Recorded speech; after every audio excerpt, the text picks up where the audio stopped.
growing 1,000 new users per day globally. I went through a startup Chile a few years ago, and also went through Y Combinator, so I have a really big network and connections all over the world, and if you want be part of them, I will love to share those connections. Sorry. Awesome, thanks, Leo. Cool. So I'm Nikki. I'm the founder of Codemakers. So we run after-school coding classes for kids, and all the classes are run online in a virtual classroom. So kids kind of connect in from all over Australia for their class each week with a teacher, and they write code that modifies their Minecraft game. So we basically get paid to blow stuff up in Minecraft with kids, which is pretty fun. And prior to that, I ran 99 Dresses, which was an app that allowed women to trade fashion with each other. I went through Y Combinator as well. And that one failed, but went through like some pivots as well. So I'll probably be talking about that. And I'm Benjamin Bryant, here from Los Angeles with a company called Conference Ape. We print conference and event badges. Prior to that, I was one of the early team members at Pebble Technology. We made the smartwatch. And then before that, a co-founder at a company called Earbits, which is a music marketing platform, also a YC company. Just for the record, I didn't go through YC. I said no, actually, to YC, which is an interesting topic. My name's Chris. I have a company called Pinch. We're basically a voice analytics company. So we have a number of products from a SaaS level. We have a basic call recording and annotation product. On top of that, we can then take 10,000 conversations you've had on a help desk and then come back and tell you what are the things that you don't know about your customers. So I previously had a number of different startups, and it's going to be really interesting to hear and share about how people decided to turn things off. I'm part of the Hot Desk program as well, having just relocated back from San Francisco. Woo, welcome home. Awesome. And just real quick, so my company is Hip Pocket. We're a fintech company out of the United States as well. So we're talking about killing either features, which is, I think, like the low-level sin of killing. Then there's killing an entire product. Then there's killing your actual startup. And so I know some of your backstories a little bit here, and I think we'll have a great conversation here. But I'm going to go ahead and start with Nikki, because I think you've got a very you've done a great job posting on Medium about the challenges with 99 Dresses, and you were just very open and stuff like that. I know you got a huge response from that. So you've killed an entire company. So you want to talk a little bit about that experience just to set the table here? Yeah, so with 99 Dresses, just as an overview, it started out as a website that allowed women to trade fashion with each other using a virtual currency. Started in Australia, it took off here, went to Silicon Valley, went through Y Combinator, raised some money, moved to New York, grew it out there. It wasn't a very smooth ride. There was a lot of ups and downs. And so I'd say like the two kind of really relevant sections of that journey was one when I basically had a product. It was a website. It worked really well in Australia. Went to the US and kind of made the kind of silly assumption that if it worked here, it would work over there, and it didn't.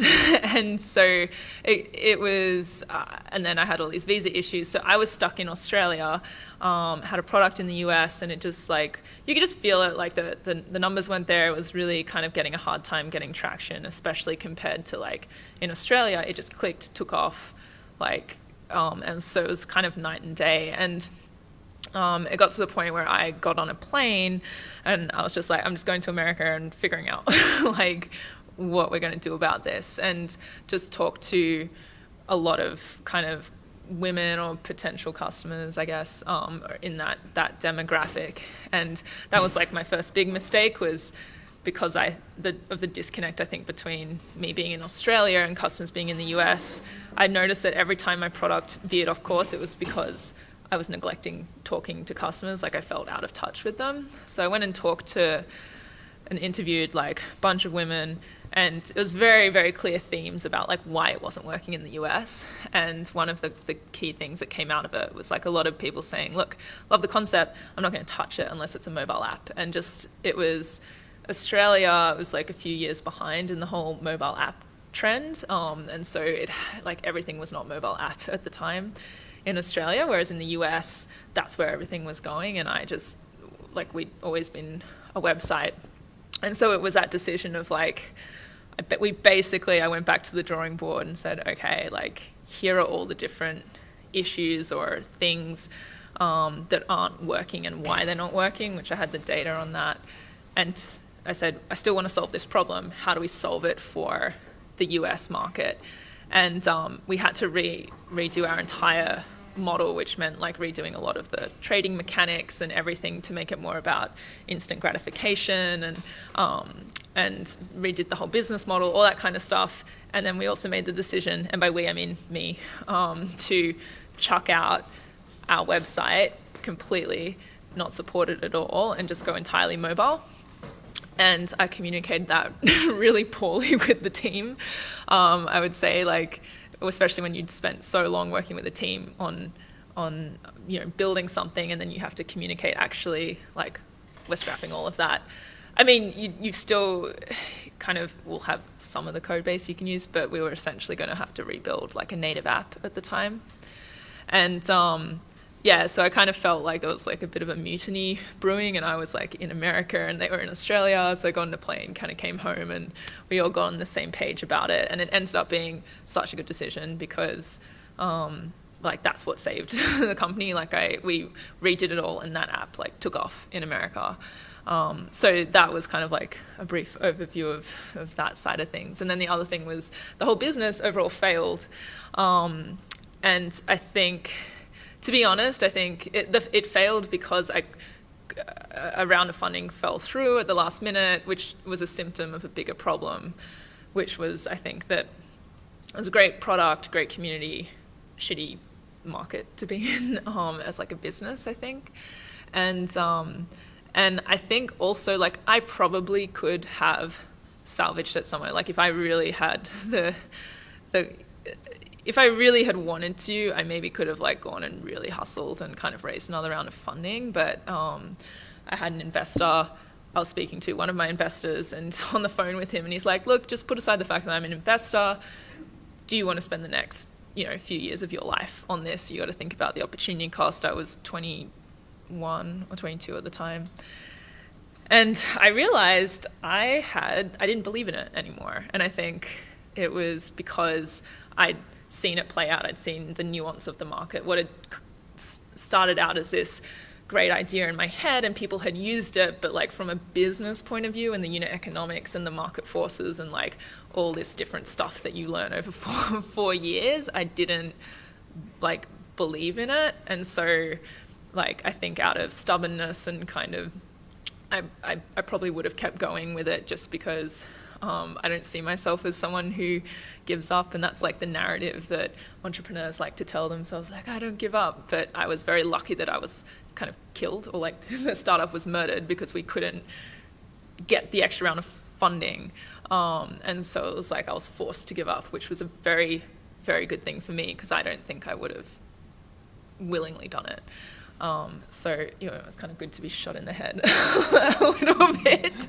And I think it was very good for the company, because the opportunity cost of keeping working on that, and it was very high. And then also, sorry, I'm talking for a long time, but also, like when we announced that we were shutting down, our community rallied, and like they were like posting stuff on our app, kind of like, okay, ladies, we've got to save 99 dresses, and then they'd comment and be like, okay, Nikki, I've emailed all the investors I know, and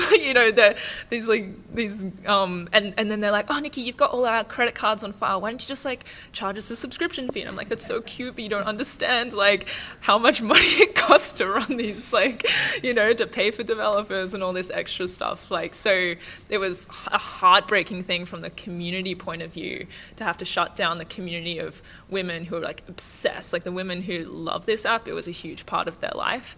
And so, like that part was heartbreaking, and it was heartbreaking to kind of break up the team and, help them get other jobs and all that kind of stuff. But it was ultimately, I think, the best thing for the business I left it to the point where it's like, if our bank balance dips below this point, like that's enough to wind up the company gracefully and not leave it a mess. Make sure everyone gets out kind of well, and it's all like legit. And so we did that. And yeah, so like I think that was for me the best way of going about it, rather than we could have put it on zombie mode where like it could have self-sustained without actively developing it and all that kind of stuff. But like, I just, like, the opportunity cost, the bandwidth of doing that, it's just like, I personally don't believe in that. So yeah, anyway, that's my very long overview. That's awesome. Anybody have any questions for Nikki too? The panel is kind of meant to be somewhat informal, and we'll try and get Q&A at the end as well too. Scott, you gonna grab that? Yeah, Yep. Perfect. How did you break the news to the community that you were winding up 99 Dresses? I can't remember exactly. I'm pretty sure we emailed everyone, but also posted, like, because it was a social app, so we posted like a listing with the news, and people would comment on it and stuff, and then they'd start listing their own things, which were just, instead of clothes and listing clothes on the app, they'd list like screenshots and messages and stuff that people would comment on to have these conversations. So I actually announced it to the community, and then announced it like publicly on my Facebook by writing a blog post that I wrote the day we decided to shut down. And so that was more my whole journey, because to be honest, I was like, oh, the Australian press is going to have a field day with this, because they love to build you up and then rip you down as soon as you put one step wrong, which they'd done like a few times before. So I was like, oh well, at least I'll write the story, share it with my friends, and they will kind of know like the real thing rather than the like manufactured story that the Australian media wants to spin about it. But that ended up getting shared like all over the world. So then suddenly like everyone knew that we failed. Yeah, so that's kind of how it spread out a lot. Yeah. Cool. This wasn't one of the prepared questions, but I think when you were talking, and I know my own entrepreneurial journey, how do you separate that, like, you know, like I failed versus company failed and stuff like that too? How do you, I mean, or is it possible? Because that's a very difficult challenge a lot of entrepreneurs have. And then we'll go on to Benjamin. That one's really interesting, because I wrote this blog post about the whole journey, and so many people at the end, like I got thousands of emails from other entrepreneurs who reached out, and they're like all this like, you're not a failure, and like, you know, keep your chin up and stuff, which is lovely, but it was kind of a bit odd to me, because I'm like, I don't think I'm a failure. Like, the business failed, but like, I don't think I'm a failure. And so like, I didn't really go there per se. I think I felt like a shepherd who had led her sheep off a cliff. And that was heartbreaking, like, to me, to have gathered a team and the loyalty, and like having such a loyal team to the very end, and then, you know, for it to not have worked out. So I feel like to an extent you like fail them, but you very quickly kind of have to get over that a little bit, because I think also my confidence was really shook. Like, it took me a few years to kind of, I was just explaining to Benjamin, like with Code Makers, I had to really be pushed to start it, because I think I was quite scared, or just like didn't have the confidence of like, oh, can I really do this again? So yeah. Thank you. Ben, you want to tell us what you killed? What have I killed? A few things. I will comment on the element of looking back. Like, I feel the experience of doing it or working on projects that fail leads you to kind of have a kind of personal detachment from here. When you start off, you're viscerally attached, but then after you've kind of been through some ups and downs, or many ups and downs, you kind of look back at it and you realize that, like, you know, your personal attachment is the larger pursuit, the larger goal, and most of the times things will fail, and that's just because things are difficult. And so, you know, you learn to accept it and learn from it. So in terms of what have I killed, so we'll take a narrow slice of the past 8 years. So I had an original business. This is what we took through Y Combinator, was a music marketing platform called Earbits. And it was interesting in the sense that the business model for it worked. It was a pay-for-play radio station that bands would pay to have their songs broadcast out to listeners. Those listeners would come back and say, hey, I really like the music you've playing on here. I want to be a fan of your bands. And then the band could sell them concert tickets and music merchandise, which is really the fundamental business of how the music industry works today. You never make money for your actual music. And we actually had a degree of success around there, but it's not exactly what I'll call the zombie business, but it was never really going to take off to a level. We well, I initially had walked away from that onto another project, which I'll get to in a moment, but we ended up actually doing a very similar thing, broadcasting to our community saying we're shutting this down around there, which actually was very amusing because it led to us getting a follow-on investor, which eventually led to an acquisition or so forth on here. But I would write it off from if you're talking in the venture pursuit, like the idea to grow a large, national, international level business, it was a failure. And, I think, in that regards, you leave or you wind it down because at some point in time you realize you're never actually going to kind of reach escape velocity on here. And that's I think, a really difficult perspective early on. Like, it's easy for me to look back and say, yeah, no, we were wrong in that. We should have killed it years ahead of time. And that's meant probably 3.5 years on that project from start to finish. Good ideas do not necessarily mean you're going to have good businesses. And if you're going to make an impact in this world, you really need to dream high, and you understand that the startup is really an experiment to find out if there is a business there, and you can reach that bigger goal by iterating and moving on either similar businesses from your learnings or just on to completely new businesses. Now, the second business was a company called Pebble, and it is now the company that has created, I guess, what's now about a $2.7 billion smartwatch industry. However, I guess about a year ago, we ended up selling to Fitbit in probably a less than auspicious terms. We were the darling of Silicon Valley for about 2 years, having gotten our initial sea legs with a $10 million crowdfunding campaign, and kind of really launching in what people thought we were going to be the next Apple, which perhaps we could have, except we got in a situation where Apple came along and decided to enter our market and more or less eat our lunch.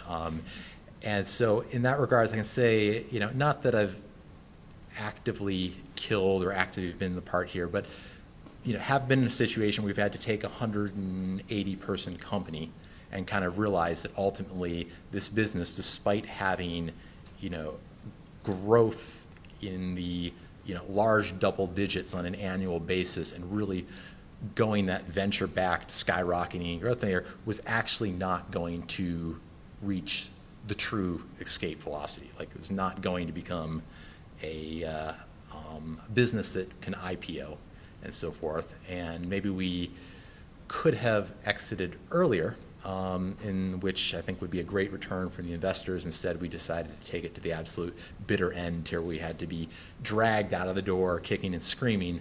And, it was, I guess, what are the reasons around there? Partly fatigue, that you just finally all right, enough is enough. You realize the landscape has, in fact, changed. And then also, sometimes, you just, when large amounts of money are at play, there is Machiavellian tactics that actually take over, and there is actually playing and positioning that can kind of force a business into closing that.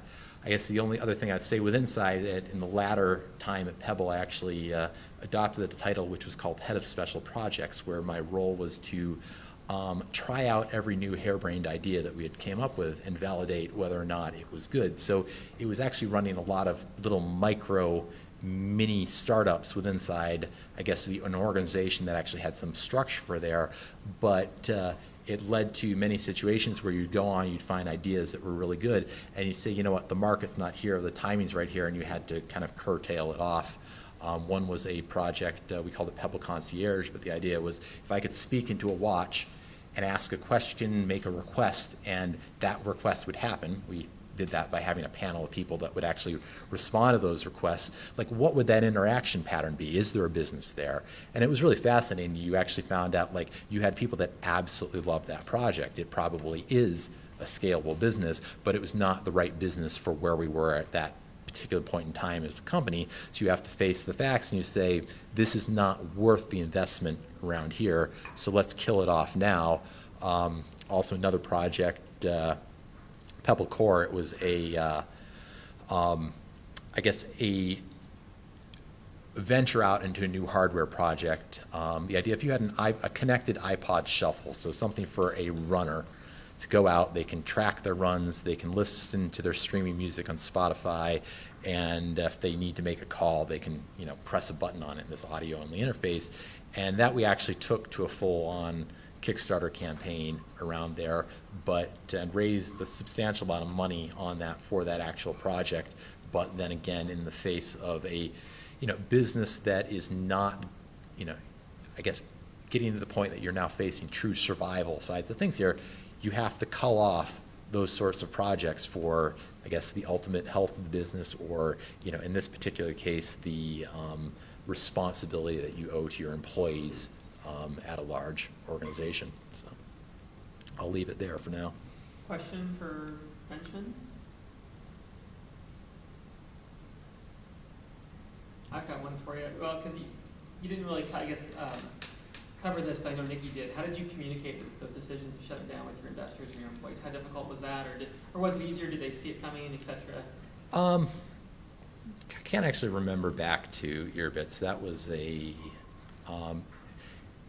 think everyone saw that, we'd already gone into a music industry when every investor had proclaimed they would never invest in a music company again. And the reason that is because most music companies grew on taking music for free and not paying for it, and they'd grow, and once venture money came in, then the labels would come in and sue them and collect all the money for the back thing. It's a really great model for the labels. Not so good for the investors, but in tech, how did you communicate it? Well, with Pebble is an interesting thing because the press and the community was absolutely hungry for every little tidbit.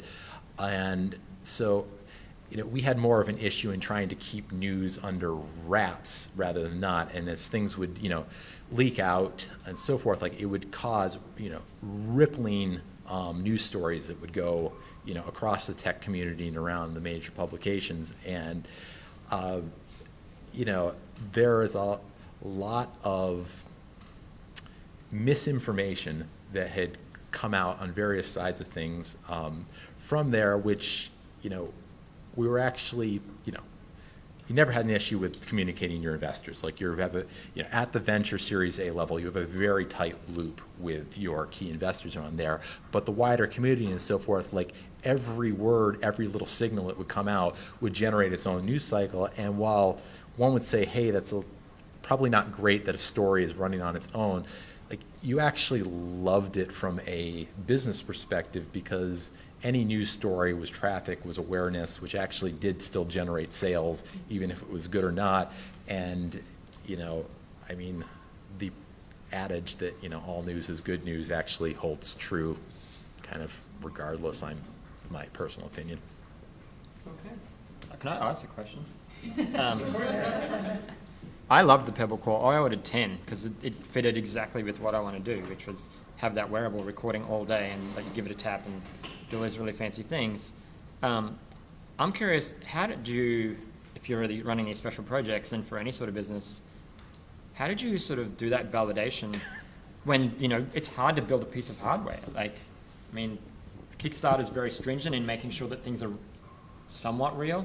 How did that work for you? So I'm happy there's someone else that's disappointed they didn't get their Pebble Core. So it's interesting. I spent a lot of time trying to figure out how to validate stuff. And there's a variety of things. You can do surveys. Surveys are never really good because, people will all give you a more glowy opinion than actually you get. So you tend to try to look at, what shall we say, factual information, if you're going to use this for running. And so we had two markets. We had someone who wants to use a platform to develop on, and those were for runners. You ask questions when they express really positive things, you'd always ask, how often do you go running? And when they said, I run once a month, it kind of invalidates all enthusiasm they had for it. Then I think really the only kind of surefire way to get to that, and I'm I'm going to jump over a lot of the middle side of things because for the sake of time here, is really like getting people to actually plunk down money around there. And in that sense, like that is why we went the crowdfunding route to do this around here, is all of the pre-work that you're going into building a crowdfunding campaign, validation. Now, granted, we're in the position that we can build prototypes more easily than someone just starting out, but it is, you put together your thesis statement of what this product is about, and then you go out and you get feedback from people immediately about whether it is you want. And I actually did this last August on a product, we call it the Pod Case. It was a cell phone case that both charged your phone and charged your Apple AirPods and held them together in one place. And we had a failed Kickstarter campaign.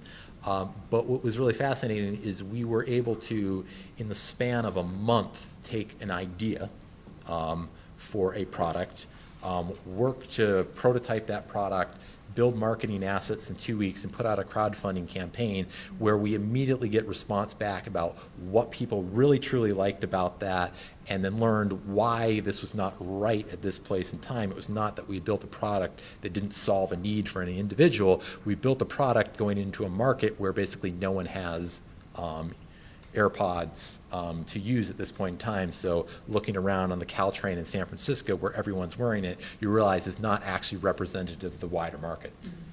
And so I guess if I'm going to say, how do you do that? You try to do things that are really capital efficient to get to hard feedback as quickly as possible. Can I say, like, on that note, I've found, because sometimes, I mean, you can get quite scared of failing or killing a product and you see it as a failure.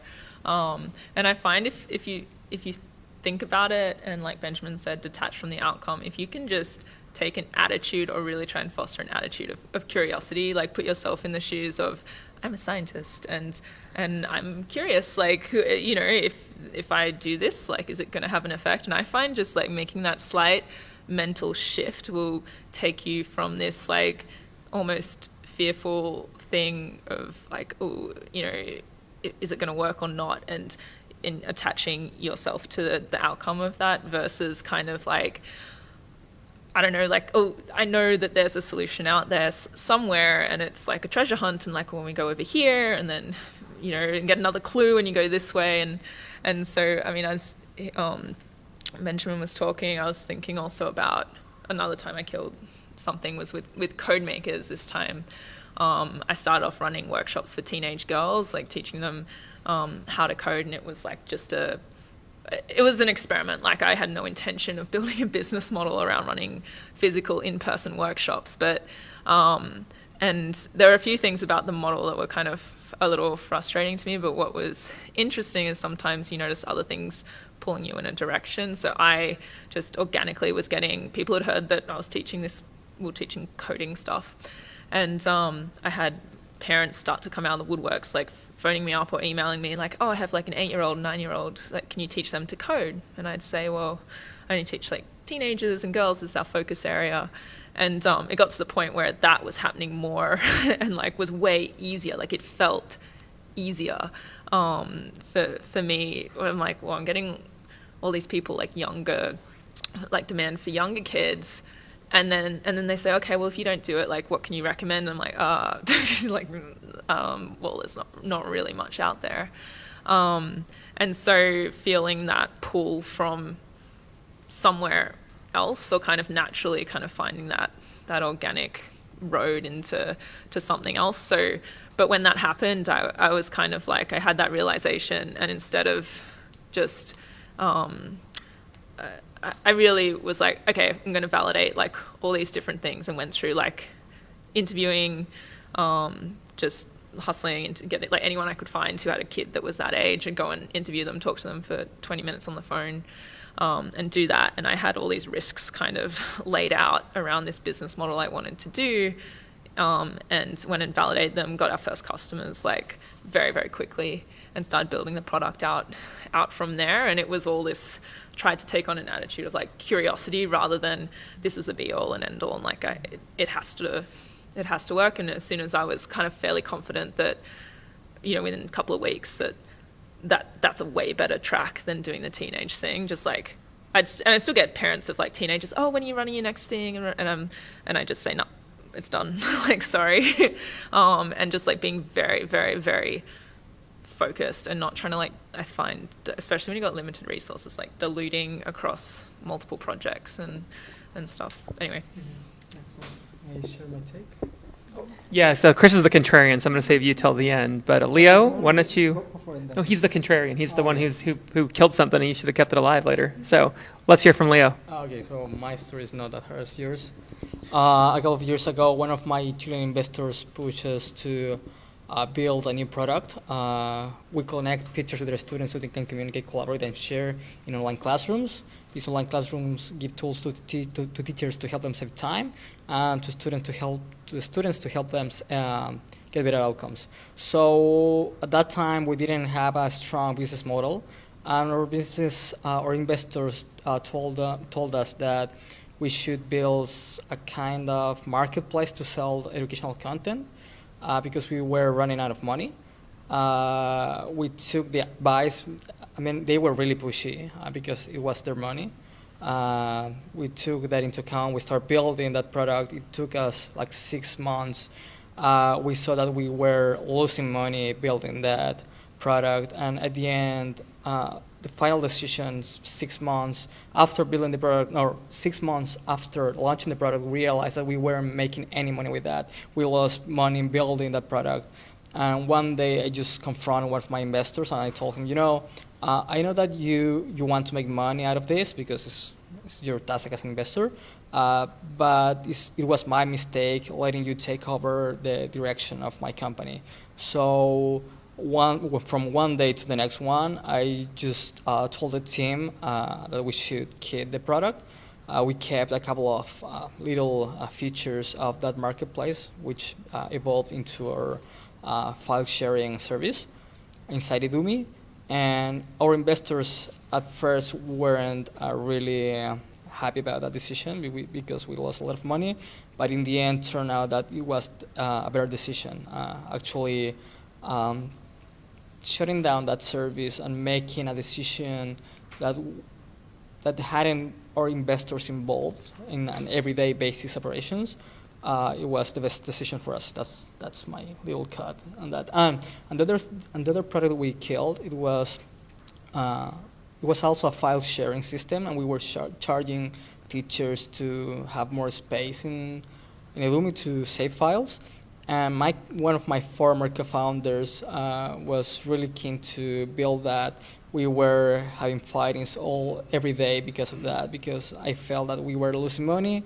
And in the end, I asked my co-founder to leave the company because he had a different vision of mine. So it was a really painful process because it wasn't part of the main mission of our company, which is to connect teachers and students. It's not just to sell content or sell technology. And that was it. It was for the better. My former co-founder is working at a big retail company. Our company now is helping 500,000 users, so it was a good decision. We should add for a topic for later is co-founder issues, and because that's one of the number one reasons startups fail. And I've had co-founders leave that we had to ask to leave and stuff too. So, what motivated the investor to push that? What did they have domain expertise, or was it just a hunch? Was it ego? Any thoughts there in hindsight? They just wanted to make money faster, Latin America is a hard market. It's a shitty market, as you said, because it's a real pain in the ass. Yeah, because it's a real pain in the ass to get customers to pay because there's not a lot of people that can pay using credit cards or they can pay online. So, sorry, again, what was the question? What do you think motivated them to do that? You said just a quicker Okay, return. yeah, okay, Why were they pushing that? Okay, so they they thought opening that marketplace would be booming in shorter time because there wasn't anything like that in the region. So that was the main mission. It was just a hunch. A hunch. Yeah. Okay. Interesting. All right. One question for Leo before we jump to Chris. I want to make sure we have time for Chris's whole story, and then we'll open up to Q&A in general. But anything specific to Leo? All right, Chris. This is my favorite thing about having a bigger 50 entrepreneurs. I'm like, hey, people want to hear about this. who wants to talk about this? And a bunch of people raise their hand, and Chris is like, well, I could tell you a story about a time I did that, and now I regret it. So I'm going to let him share his story. It's not that exciting for me now. This is very weird to hold. So it was around 2003, and I was still a student. And I had a bunch of people ask me if I knew how to make websites, and I was like, couldn't be that hard. And so I rented a server, an actual metal server, went and put it in an actual server room, and then I was like, okay, so I made a couple of websites and made a couple more and made a couple more, and next thing you know, we'd done about 200 websites, and when we looked at it, we went, you know what, more than half of these are like e-commerce sites, because after the crash, or the .com crash, like the e-commerce started to pick up again. And so we kept doing that, and we just kept spinning out the same e-commerce site over and over and over. And there were things that we saw, like, you know, we're building the site, we weren't using WooCommerce, we were literally copying and pasting all of this code into a new version of the site every time. And basically said, like, what if we made that an actual product? Like, here's an e-commerce product. And we did that. And so then we copied the whole site every time. And then we just changed the design. And a friend said to me one day, he goes, what if it was just one site that just changed based on what URL someone puts in? And I was like, that's brilliant. So then we made a product and we called it Kaching, like the cash register sound. And that was actually, it picked up, it just took off. We had, you know, I think it took like 3 years to get to those 200 customers for hosting. I think we did like maybe 200 e-commerce sites in 6 months. And we were going out by hand and like signing these people up. And then I was like, what if people would just sign up themselves? Because we were adding all these entries into databases, and we said, like, let's do that, let's people sign up. And then it just took off again, and you know, we were way undercharging, and we got to a point where we were doing maybe 7K a month. And I saw this really cool product online. It was called Shopify. And they were just getting started, and I was like, oh, that's it, we're done. You know, they're in Canada, there's this, you know, we can't compete with that sort of thing. Like, this was still part-time for us, there was 2 of us, it was all bootstrapped. We were working way too long, and I think at that point in time, we were like, you know what, this isn't going to work. And so we sort of stopped working on it and just let it keep going. And it made a bit of money, and it covered some costs. And at the same time, Shopify is then blowing up, and then Mitchell Harper, an Australian guy out of Sydney, he started WooCommerce. And we were looking at it, we're like, you know, this could be a thing. And we're like, nah, look, this is Sydney, you know, this is Canada, like, that's just not going to work. And so we let it just basically fizzle away, and we started seeing customers moving over to Shopify because their product was way better than ours. They had I think they were at 40 staff at the time. And we just sort of let it dwindle down till there was maybe 10 customers left. And then we looked at those 10 customers, and what we sort of worked out was they're all selling B2B. And so there was an opportunity there. We said, let's try this again. And we put in a little bit of effort. But what we found then was, like, finding those customers was a lot harder. Like, the idea of businesses selling to other businesses online, and, you know, around the sort of 2007 mark, with the type of people we're attracting, it just wasn't working. And so we said, okay, let's just let it go. And so we turned it all off. And then, I don't know if anyone follows Shopify, but they just like did an IPO, and they're basically for over $1 billion. And I was like, you know, we could have actually done pretty well out of this if we had, you know, actually believed in what we did, and really focused, as I guess everyone's said, like, you know, focused on, like, you know, what is the basic thing. Shopify was always a much, much, much simpler product than what we had. We had like all these crazy layers where we let designers signed up, and then they would sign up their own customers, and they could charge $1,500 a month and add additional services on top. But in reality, like, people just wanted to come in and do it themselves, and we just got so many things wrong because we wanted to be everything to everyone. And I think if we had gone back and just gone, like, let's just let, you know, someone who's making a few things come in and sign up. Actually, Etsy cut a lot of graphs as well, and so did Big Cartel. Lots of bands. We had like hundreds of bands selling merch and things like that. And yeah, we should have taken it more seriously. Like, it was, you know, it was on a side project, but we really should have gone like, hey, this is a thing, and just treated, instead of thinking we failed because some company in Canada is doing it now, we should have gone like, hey, that's validation. Like, you know, competition is healthy. And so that was the story there. And you look at it now, and there was everything we did wrong. everything we did wrong, and you sort of, there's so many times and you wish like, oh, if I could go back. But the best thing out of it is I met my last co-founder, out of that experience.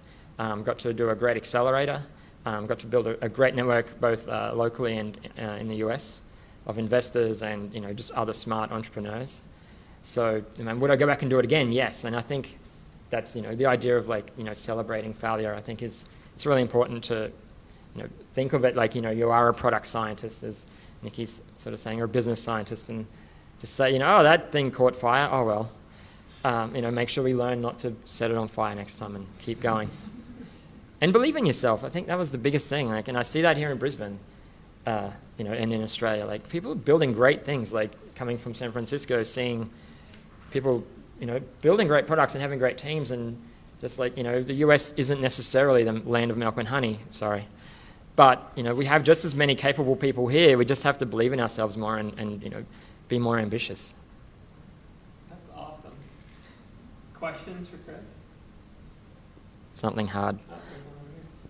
You want to grab the mic real quick so I can get it on audio? Thanks.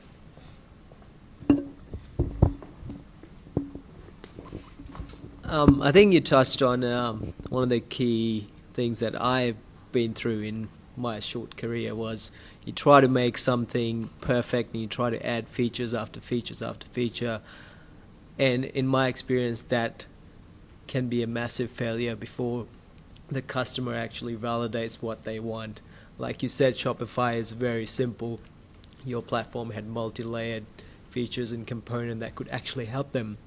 But Shopify made it so simple, and they probably invested less money and less time and less developers, and that worked. So what they did, in my understanding, is they waited for business-to-business customers who wanted that platform, and then after they built something like that. So that, in my personal experience, is something that I think if every startup founder looked at things and made something very simple and let it work, let it grow, and then let the customer tell them what they want. Because that's what I feel like most of us try to do, it make things perfect, make sure that it works, and I think we fail trying to make it too perfect. I don't think that was a question, was it? Yeah, I can comment. So my new mentality around that is, on day one, say, what is the simplest thing I could make that 10,000 people could buy tomorrow? And just start from there, just like the simplest thing, and then just push it out. Yeah, good point. Question for Chris from Scott, of course. How do you find when you have all these features, when you're trying to cover everything, when you really, if you were to scale it back totally, how do you find what features are worth keeping and what features you scrap? Yeah, so now in analytics, I'm huge especially that was a massive lesson. Now it's always been all about numbers. I have a very simple dashboard that I always use that has your core value proposition metric, which generally then ties to dollars, whether it's the number of interactions on your product, and then make sure you're tracking that, and then the retention around that number, and then the growth around that number. And then you can actually find the users that are being retained, the users that are coming in, and start profiling them and doing cohort analysis. And you can then start to see very easily which things are there. Something I want to try shortly, which I take from GitHub, they turn stuff off and then see if anyone complains. And it's brilliant. Just all of a sudden that link's no longer there, and see if anyone says anything. But yeah, look at the, track it. Heap analytics, if anyone is into that aspect of it, they can track everything in hindsight. So you don't have to predefine what you're looking for. They can tell you every single thing that was clicked on, every single thing that was hovered over, and then you can go back and say, who's used that? Who's done that? Show me that with a cohort analysis across the last 12 months. And you can see exactly where people drop off. And then you can dig into why.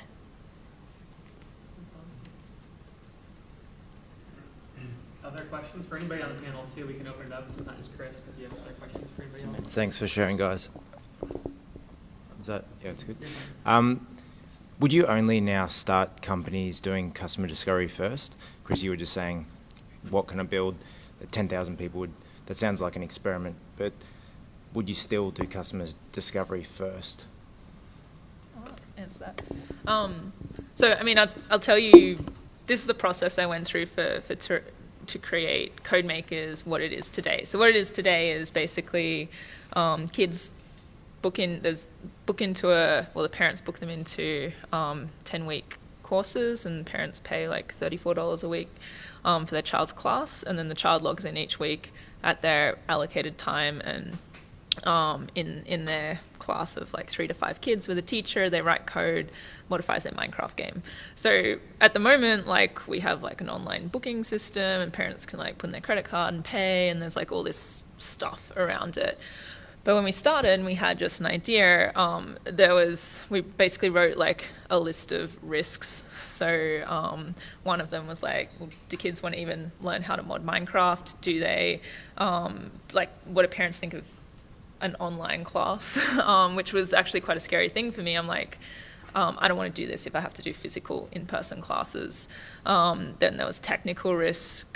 Or there was a risk in terms of like, can we physically run a class with 5 kids in it on Australian internet connections? So you've got like risks around that. And then like logistically, like, can you teach a 9-year-old who's sitting like on a computer where you're not in the same room, you can't discipline them in that way. Like, do they have the attention span to do that? So we then would run little experiments for each one. So we would use third-party software that had already allowed kids to mod Minecraft, and actually kind of find a parent who would get together a bunch of kids, and we'd go into their house and run a little like Minecraft workshop, and oh cool, they really love it.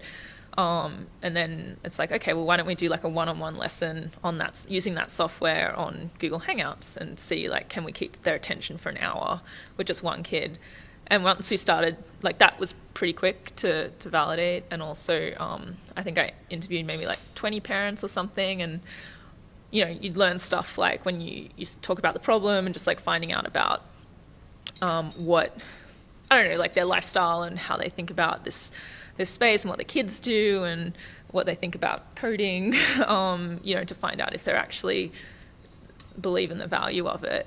And then when you talk about your solution, I'd be like, oh, like these online classes, and I thought it would be a hard sell to educate parents and get them interested in that. And the parents are like, wait a minute, you mean I don't have to drive my kid anywhere? And they thought that was like the best thing. So I thought it would be something that I'd have to, would be this highly risky. Like, I'm not sure how many parents would be into this online class thing. It turned out to be a major selling point. So we like interviewed them, ran all these experiments, and then we're like, okay, technical risk, can we actually write some code that like, modifies a Minecraft server? Built that, got our first customer with one girl whose mom then roped in like 5 girls, and she's like, okay, like we've got, your first class together, and our first class, like when do we start? How do we pay you? And we're like, oh cool, we don't really have a product. So we just each week run one class for 5 girls, and try and, it was pretty painful, but we'd charge them for it. And then the next week we'd make a new lesson plan and be like, it was really painful because of XYZ, and build a new feature and run the class. And then, oh, that was really painful, and build more features. So every week there was like more, until it was spread to like by word of mouth to get our first like 20 customers or something. So we ran a few classes. And then that was the point where I went to, sorry, this is a long answer, but hopefully it's kind of educational, where like we were like, okay, can we sell to strangers then? Because there's marketing risk around like, how do you communicate this new thing? Because there was no one doing anything really like it. And so set up like a Facebook campaign where people just put their name, email, phone number in, and as soon as they did that as a lead to buy a $50 class, I'd phone them up, sell them on the phone, take their credit card info, manually sign them up like in our software. So there was like no fanciness to any of it. It just literally kids could have an account, and then we'd give them a Google Hangouts link and we'd run a class, and it was like logistically kind of a bit complicated and messy, but the early adopters didn't care as long as their kids were smiling. And over time, like now it's at the point where like, we've got this Facebook campaign, and then a lead comes in, they get emailed, and then they sign up for a free course, and they book it all on the website and set up for the class and attend a free class, and then they like can book into a course, and it can all happen without me manually like pulling all the strings. So I guess, yeah, like a kind of went from the high, like these are the lists of the risks, go and de-risk them, validate them, build it out as you go, and then when it got to risks around like marketing or stuff like that, then start to build in the systems around that. Yeah.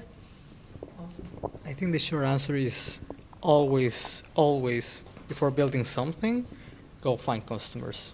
Because if you start building something, you will waste time and money. So that's the premise for every business. That's the short answer.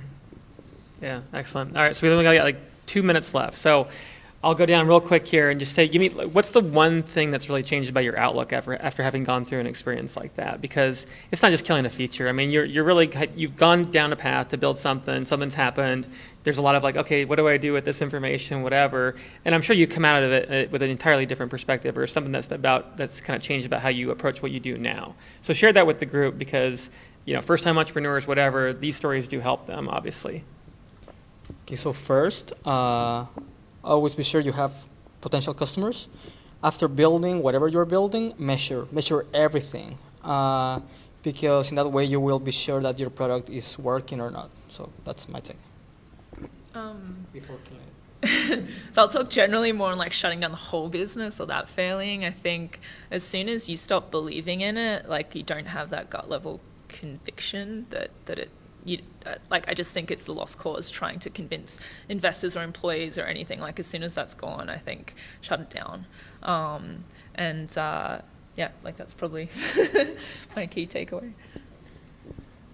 So I'm actually not of the opinion that you only need to have customer validation, because I find a lot of things that are built out of passion turn into great things, and there's a degree of play and funness for why we do what we do.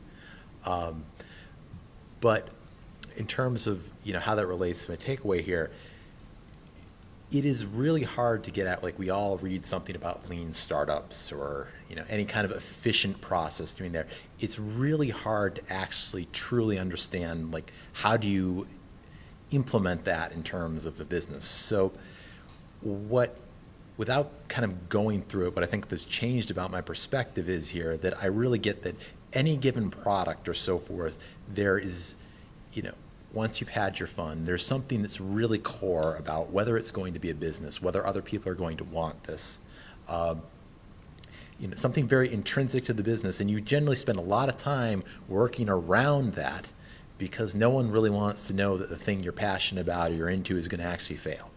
And the key piece is you need to go for what is that granular piece for your business, your project, your idea that's make or break it. And do something that's going to actually validate that piece of it. So that can be building a prototype, going out to customers. It can be adding a phone number for a service or so forth you're going to say, and actually getting people to call in there and try to sell them the service and so forth. And so if there's one thing that has come the way here, it's really identify what's key and then go directly towards doing that. Strip out everything that's unnecessary to answer that question. Being last, it makes it really hard because everyone always has already said the things that you want to say. I guess I'll just jump into something that's a little more philosophical, which is why. So whether it's you're turning off a feature, you're turning off a product, you're firing a co-founder, like before you go into any business, sort of really think about like, why is this the thing you're going to work on? What connects, you know, you from a passion perspective, whether it's in, or the technical aspect, or that you know this business domain better than anyone, you have all the contacts, and have a personal reason why this is a thing you're chasing. And so then when you get kicked out or whatever the things are, you haven't actually failed, because you can still go again because there's some like core thing that is driving you to want to chase a certain, you know, market or type of problem. And if you like, it's not an easy thing to explain, but there's a great talk called Start With Why. There's a book, just watch the movie on TEDx. It goes for like 10 minutes. And he sort of talks about, a guy called Simon Sinek, he talks about like, people talk about like why they're doing things as opposed to, you know, how they're doing it or what they're actually doing, and like have that for yourself. So then regardless of what happens, you still like personally are invested in what you're doing. So be able to answer that question, like, why are you doing this? So I just want to, thank the panelists for joining us here. Thank Little Tokyo, too, for some of the actual event coordination, as well as Fishburners here. Advanced Queensland and Hot Desk as well, too. We've got the hashtag HotDesk, HOTDESQ, if you want to post any takeaways, or if you have suggestions for other panels like this, things that you want to see. We'd love to be kind of crowdsource that information so that, again, we can tap into the 49 of us that are here now and put together some more hopefully good resources, and then the video as well, too, to have that archived. So thank you very much for coordinating that. They'll be around. Talk to them later. Thank you very much, everybody.